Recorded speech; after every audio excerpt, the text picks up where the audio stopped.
My brother forged mom's signature to steal her house, so I recorded him confessing and played it in court. I was 29 when mom had her stroke. The doctor said she'd recover, but it would take months of rehab. While I was researching the best facilities and fighting with insurance companies, my brother was already making plans. Someone needs to handle her finances, he said during our first family meeting at the hospital. I'll take care of everything. You focus on her medical stuff. I should have seen the red flags. The way he insisted on being her power of attorney, how he suddenly became the perfect son, visiting daily with flowers and concerned expressions for the nurses, how he'd pat mom's hand and speak loudly about being there for her. But I was drowning in medical bills and therapy schedules, grateful someone else was handling the endless paperwork. Mom had always been sharp with money. She balanced her checkbook to the penny and knew every detail of her finances. Seeing her struggle to remember basic words broke my heart, but I assumed her assets were safe. 3 weeks later, mom called me crying from her rehab facility. They're saying I don't own my house anymore, she sobbed. The bank called asking about utilities for the new owners. I don't understand what's happening. My blood went cold. Mom had owned that house for 37 years. Dad built it himself before he died. Every board and nail placed with love. It was paid off, worth $340,000,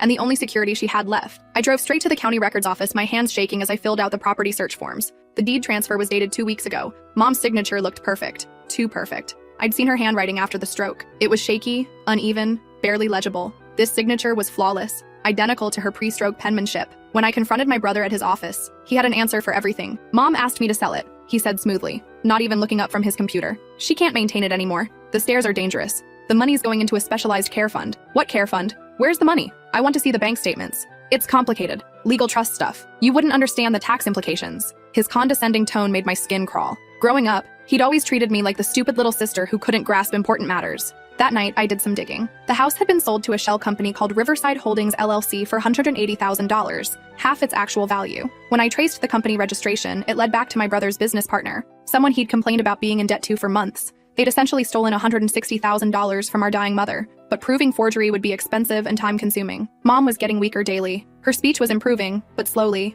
We didn't have months to fight this in court while legal fees piled up. Then I remembered something. My brother's biggest weakness had always been his ego. He couldn't resist bragging when he thought he was smarter than everyone else. In high school, he'd confessed to cheating just to prove how clever his methods were. I called him and played the desperate, confused sister card. I'm worried about mom's finances, I said, letting my voice shake. Can we meet? I need to understand what you did with the house sale. I feel so lost. We met at his favorite steakhouse downtown. I wore a wire, actually just my phone recording in my jacket pocket, positioned carefully so the microphone faced him. You have to understand, I began, dabbing my eyes with a napkin. I'm not trying to cause problems. I just want to make sure mom's taken care of. I trust your judgment. He leaned back in his chair, visibly relaxing. The flattery always worked on him. Don't worry, I handled everything perfectly. Mom's going to be fine. But some people are asking questions. The neighbors saw strangers measuring the house. That's the beauty of it, he said, lowering his voice and glancing around. Nobody questions a family transaction. I had the documents drawn up properly, practiced her signature for weeks until it was perfect. My heart pounded so hard I was sure he could hear it. Practiced her signature? Mom's been signing the same way for 40 years.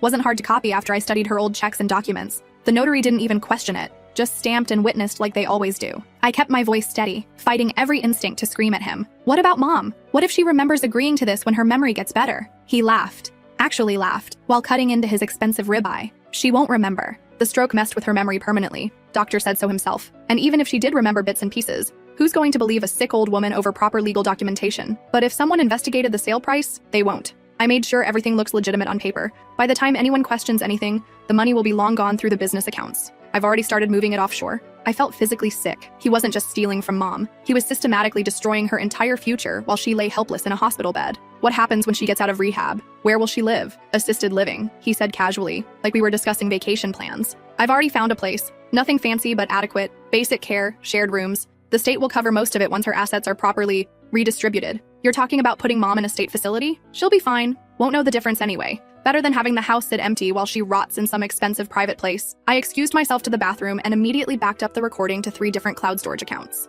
My hands were shaking so badly I could barely type. When I returned, my brother was already planning his next move, spreading documents across the table like a general planning an invasion. Actually, there's one more thing I need from you, he said. I need you to sign some papers about mom's ongoing care decisions. Nothing major, just medical authorization stuff so we can make unified decisions. He pulled out a thick folder with his lawyer's letterhead. I recognized the expensive stationery from his previous business deals. What kind of authorization? Standard stuff, power of attorney extensions, medical directives. But it would help if we both agreed on her long-term treatment plan, shows family unity. I scanned the documents carefully. Hidden deep in the legal language was a clause that would give him complete control over mom's remaining assets, including her life insurance policy worth $200,000 and her pension payments. This gives you power over everything she owns. Someone has to make the hard decisions. he said, his mask of concern slipping slightly. Mom's not capable of managing complex financial matters anymore. The doctors confirmed she has significant cognitive impairment. I haven't seen any reports saying that. You haven't been paying attention to the medical details. Too emotional. I've been handling all the consultations with her neurologist.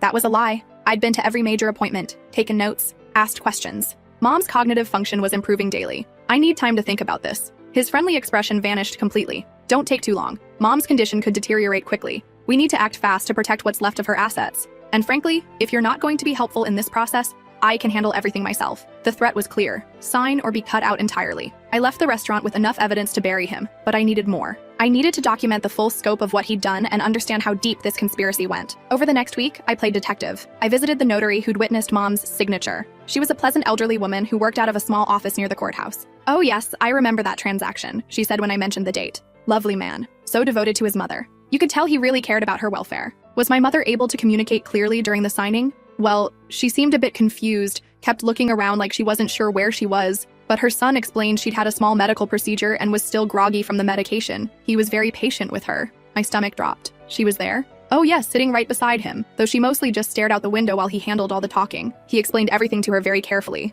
made sure she understood what she was signing. Did she say anything? Not much. When I asked if she understood the transaction, she just nodded. Her son said she was usually more talkative, but the medication made her sleepy. I wanted to scream. He'd actually brought Mom to witness her own fraud, using her stroke symptoms to make her seem merely confused, rather than completely incapacitated. I checked Mom's medical records from that day. She'd been heavily sedated for a cardiac procedure that morning. There was absolutely no way she could have legally consented to anything, let alone a major property transaction. I also discovered my brother had been stealing from Mom for months before the stroke. Small amounts at first, $500 here for house repairs, $200 there for medical equipment, always with detailed explanations and forged receipts. By the time of her stroke, he'd already taken nearly $30,000 from her checking account. But the restaurant recording was my smoking gun. I hired a lawyer specializing in elder abuse and financial fraud. Catherine Williams had handled dozens of similar cases and came highly recommended by the victim advocacy group I'd contacted. She listened to the recording twice, her expression growing darker each time. "This is one of the clearest cases of elder fraud I've ever encountered," she said, leaning back in her chair. "We can not only reverse the property sale, but pursue serious criminal charges.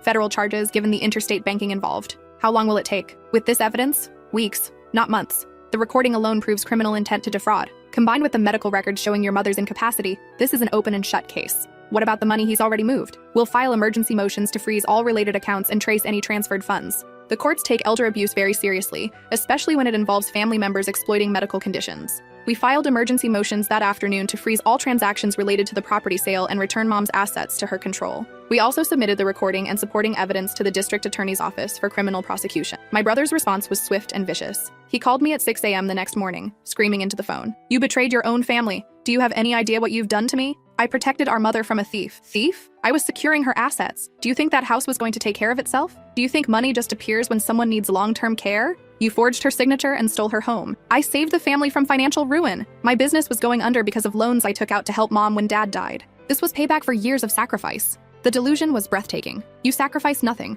I was the one taking care of them both. You've destroyed everything. The business deals, the partnerships, it's all falling apart. My reputation is ruined. Good. This will destroy me financially.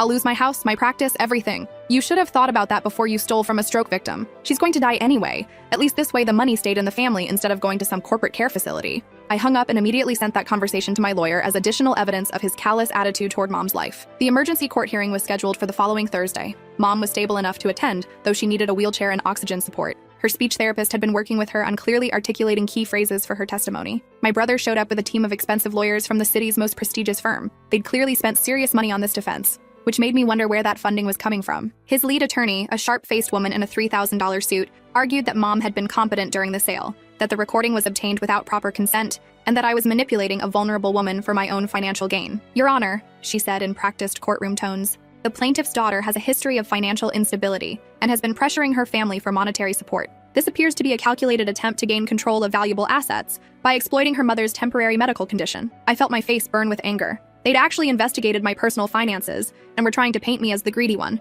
Then my lawyer stood up and played the recording. The courtroom went dead silent as my brother's voice filled the air, bragging about forging signatures and hiding money in offshore accounts. I had the documents drawn up properly, practiced her signature for weeks until it was perfect. His lawyers visibly cringed, one of them actually putting his head in his hands. Mom's been signing the same way for 40 years. Wasn't hard to copy after I studied her old checks and documents. The judge's expression turned to stone as the recording continued. The notary didn't even question it, just stamped and witnessed like they always do. When we reached the part about moving money offshore and putting Mom in state care, his lead attorney frantically scribbled notes and whispered urgently in his ear, "She won't remember." The stroke messed with her memory permanently. And even if she did remember bits and pieces, who's going to believe a sick old woman over proper legal documentation? The recording ended in complete silence. You could hear the air conditioning humming and someone's watch ticking in the gallery. My brother's legal team asked for an immediate recess. I watched through the glass doors as they had what looked like a heated argument in the hallway, with lots of finger-pointing and head-shaking. They returned 15 minutes later with a completely different strategy. "Your Honor, my client wishes to make a statement to the court." My brother stood up, pale and sweating despite the cool courtroom air. I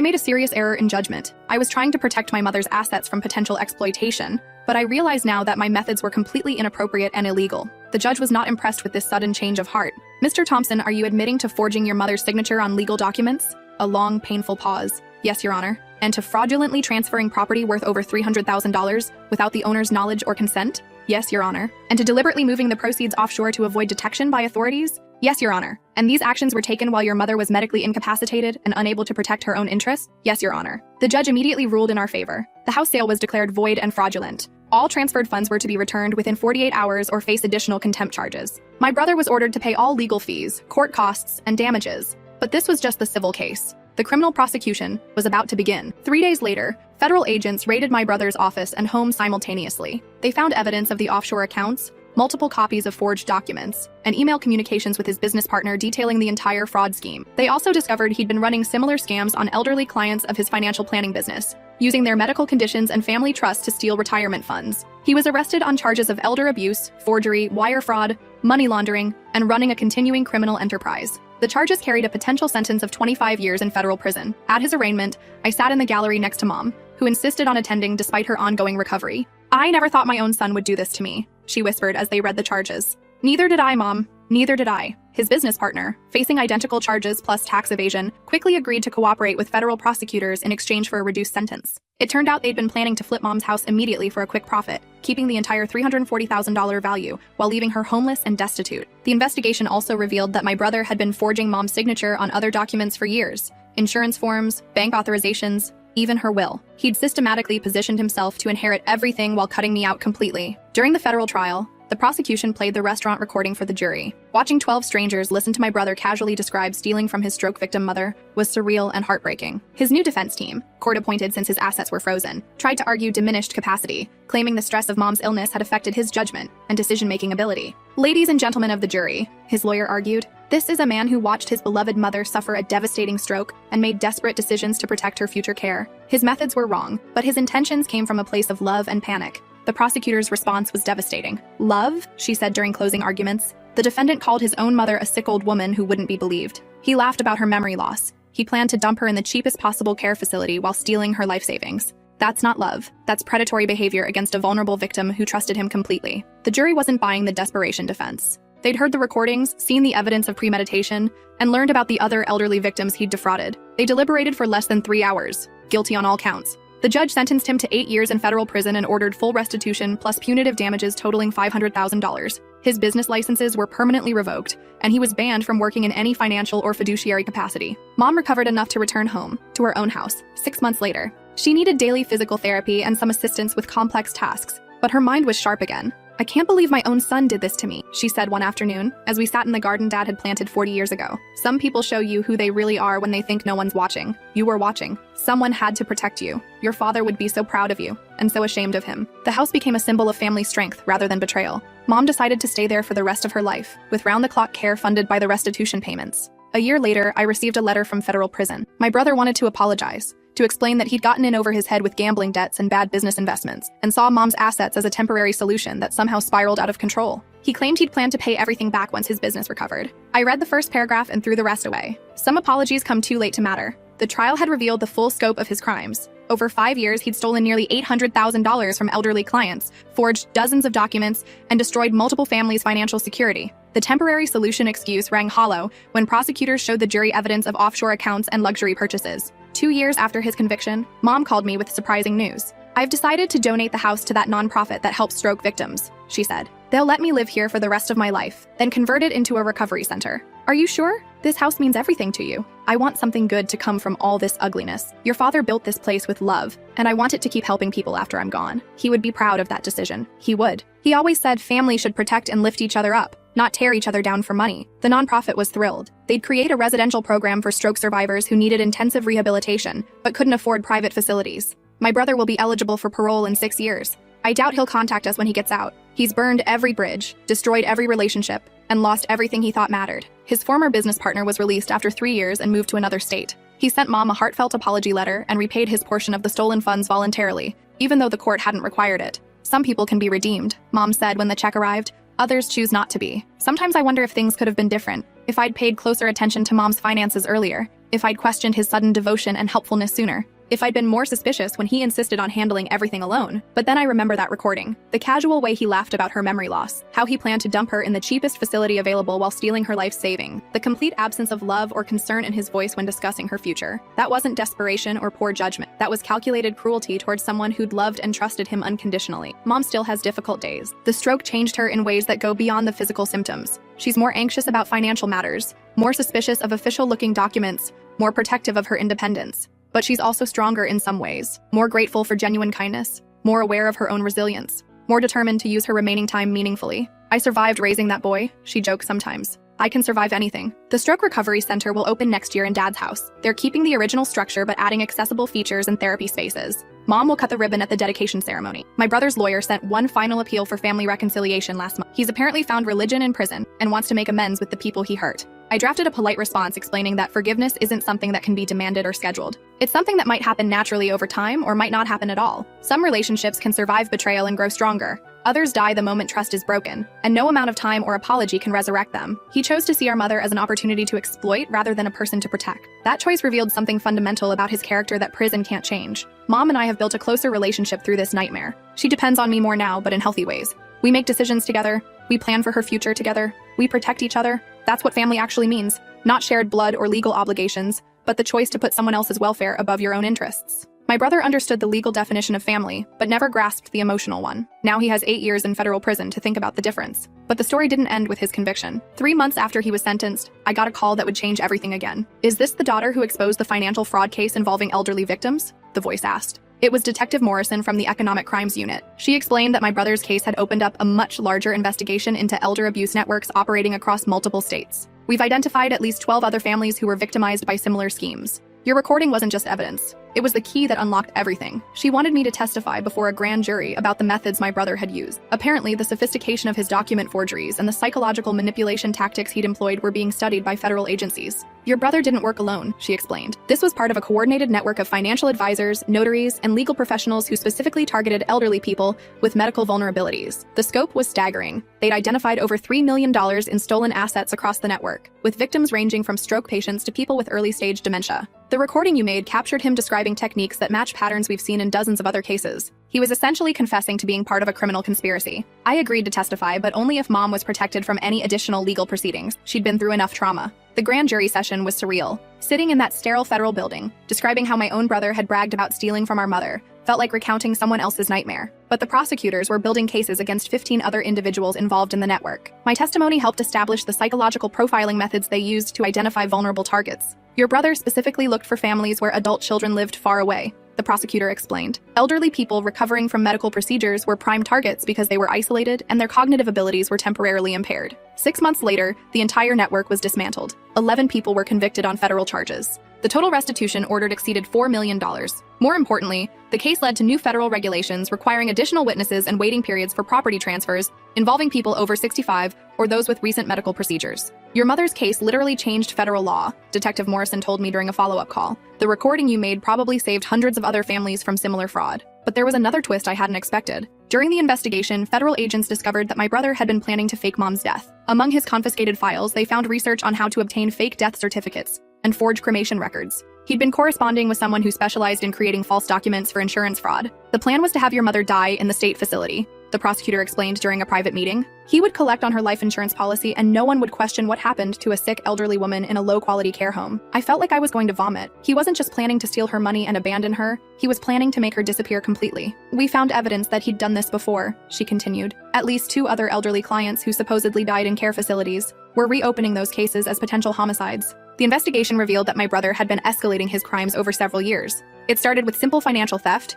then progressed to more complex fraud schemes, and finally to planning the ultimate crime, murdering his victims to cover his tracks. Your recording didn't just save your mother's house, the prosecutor said. It probably saved her life. When I told Mom about this discovery, she was quiet for a long time. He was planning to kill me, she finally said. Yes. My own son was planning to murder me for money. Yes. She stared out the window at Dad's garden, tears streaming down her face. I gave birth to him. I raised him. I loved him unconditionally for 35 years, and he was going to kill me. I held her hand while she grieved, not just for the son she'd lost, but for the son who had never really existed. The media attention was intense, but brief. Our story became part of a larger series on elder abuse that won several journalism awards. We didn't participate in interviews, but the case details were public record. Several families reached out to thank us for speaking up. One woman said the news coverage had prompted her to question her own son's sudden interest in her finances, leading to the discovery of similar fraud, before it progressed too far. You saved my life by saving your mother's, she wrote in a letter that made me cry. The Stroke Recovery Center opened on schedule 2 years later. Mom did cut the ribbon, though she needed a walker by then. Her physical condition had stabilized,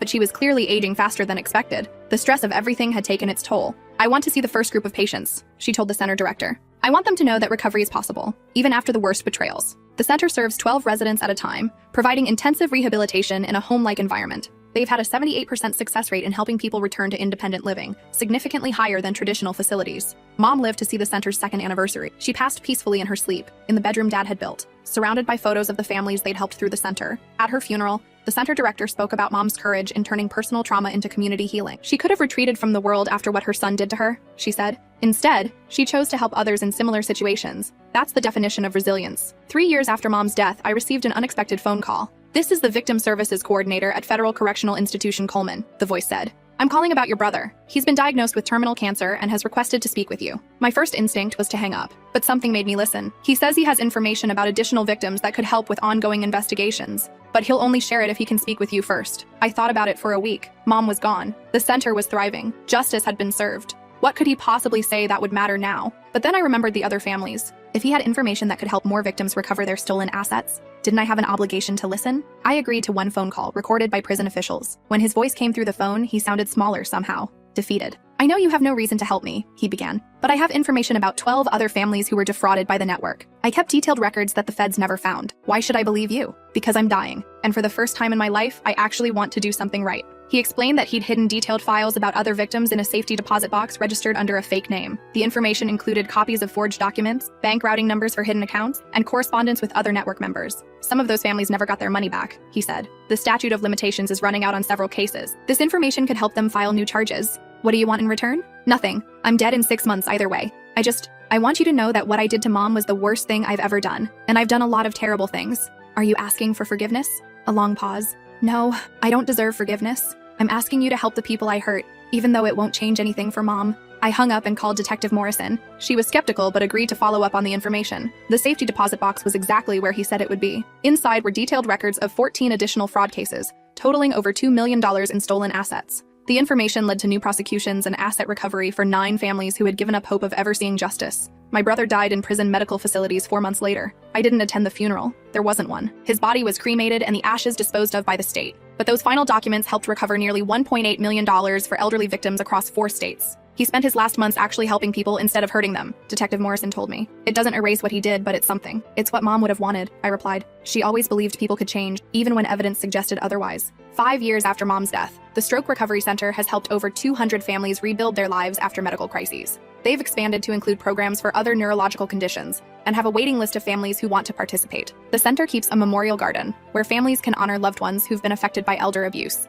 Mom's memorial stone sits in the center, surrounded by flowers that bloom year-round. The inscription reads, "She turned betrayal into healing and pain into purpose." I visit every month, usually on the anniversary of the day I recorded that conversation in the restaurant. Sometimes I bring flowers, sometimes I just sit on the bench Dad built and think about the strange path that led us here. My brother's story could have ended with simple greed and family destruction. Instead, it became a catalyst for legal changes that protect thousands of elderly people every year. Mom's story could have ended with victimization and loss. Instead, it became a foundation for healing that will outlast all of us. That's the difference between people who choose to build and people who choose to destroy. One leaves scars that fade over time. The other leaves legacies that grow stronger with each passing year. I know which one Mom would want to be remembered for, and I know which one she succeeded in creating. But even that wasn't the end of the story. 7 years after Mom's death, I received a call that would bring everything full circle in a way I never expected. "Ms. Thompson," the voice said, "this is Director Reynolds from the National Elder Justice Center. We have a proposition for you." She explained that the federal government was creating a new task force to combat elder abuse, using the lessons learned from cases like my brother's. They wanted me to head a new victim advocacy program. "Your background is unique," she said. "You understand both the personal devastation and the legal complexities. We need someone who can bridge that gap." The job would involve training law enforcement, developing new protocols for investigating family-based fraud, and creating support systems for victims and their families. "We're essentially asking you to turn your worst experience into a career helping others," she continued. "It's not an easy job, emotionally speaking." I thought about Mom, about the center she'd created from her pain, about the families who'd thanked us for speaking up. When do I start? The position took me to Washington, D.C., where I spent 3 years developing national protocols for elder abuse investigation. We created standardized training programs for prosecutors, established rapid response teams for complex cases, and built a database that helped identify patterns across state lines. The work was emotionally draining but deeply meaningful. Every month, I spoke with families going through experiences similar to ours. Some were just beginning to suspect fraud. Others were in the middle of legal battles. A few were trying to rebuild their lives after devastating betrayals. Each conversation reminded me why this work mattered. During my time in D.C., I met Patricia Williams, whose daughter had stolen her retirement funds and forged her will.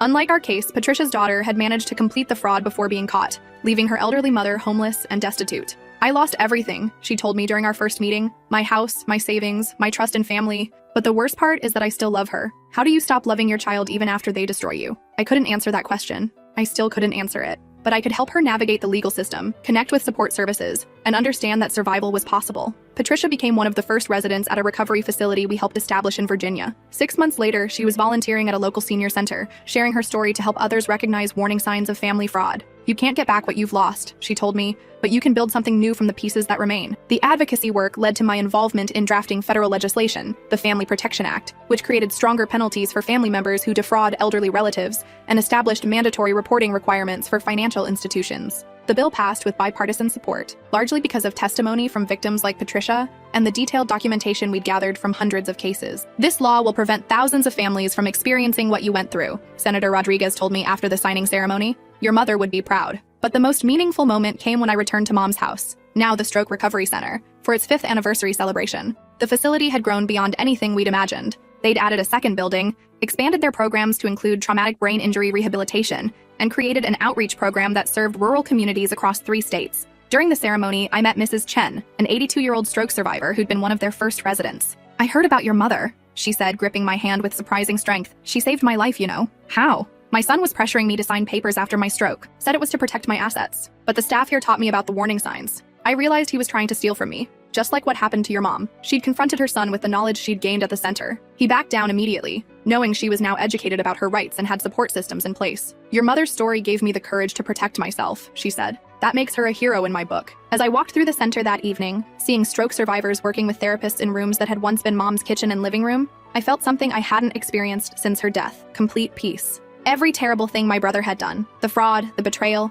the plan to kill Mom, had ultimately led to something beautiful and lasting. The pain he'd caused had been transformed into healing for hundreds of people. The trauma he'd inflicted had become strength for countless families. The destruction he'd planned had instead built something that would outlive all of us. That transformation didn't excuse what he'd done, or erase the damage he'd caused. But it proved that even the worst betrayals couldn't ultimately destroy the power of love to create something meaningful from suffering. 10 years after recording that conversation in the restaurant, I received one final piece of the puzzle. A lawyer contacted me about my brother's estate. Apparently, he'd owned a small life insurance policy that hadn't been discovered during his trial. Since I was his only surviving relative, the $50,000 payout was legally mine. My first instinct was to refuse it. I didn't want anything from him, didn't want to benefit from his death in any way. But then I thought about the families I'd been working with, about the advocacy center that needed funding, about the victims who still needed help recovering what they'd lost. I accepted the money and donated every penny to the National Elder Justice Center, specifically to fund legal aid for elderly victims of family fraud. "It's poetic justice," Director Reynolds said when I handed over the check, using his money to help the people he spent his life victimizing. The donation helped establish a legal clinic that provides free representation to elderly fraud victims. In its first year, the clinic recovered over $800,000 in stolen assets for families who couldn't afford private attorneys.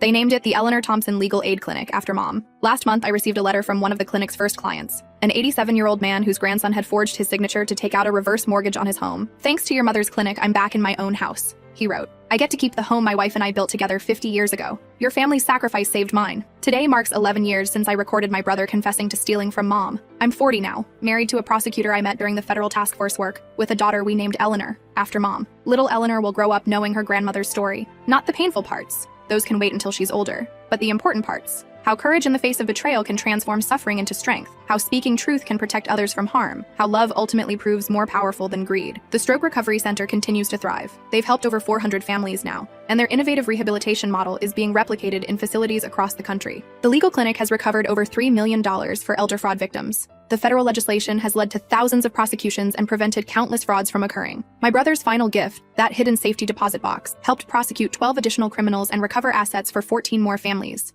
None of that brings Mom back. None of it erases the pain of discovering that the son she'd loved and raised for 35 years was planning to kill her for money. But it proves that even the most devastating betrayals can't ultimately triumph over the human capacity to transform suffering into healing, trauma into strength, and broken trust into protective systems for others. That's the lesson I hope my daughter learns from her grandmother's story. Not that evil doesn't exist, but that it's never the final word. Love gets the final word. Justice gets the final word. And sometimes, if we're very lucky, healing gets the final word too. Mom got to see the beginning of that healing before she died. She got to cut the ribbon on the center, meet the first residents, and know that her suffering had meaning beyond the pain. I think she would have been amazed to see how far the ripples of her courage have spread, how many lives have been changed because she chose to fight back instead of accepting victimization. My brother thought he was stealing a house. Instead, he accidentally created a legacy of protection and healing that will outlast all of us. That's the difference between people who create and people who destroy. Destroyers think in terms of what they can take. Creators think in terms of what they can give. Mom was a creator, even in her darkest moment. That's the inheritance she left me. Not money or property, but the knowledge that no betrayal is powerful enough to stop love from finding a way to heal the world. It's the inheritance I plan to pass on to Eleanor. And hopefully one day it's the inheritance she'll pass on to her children too.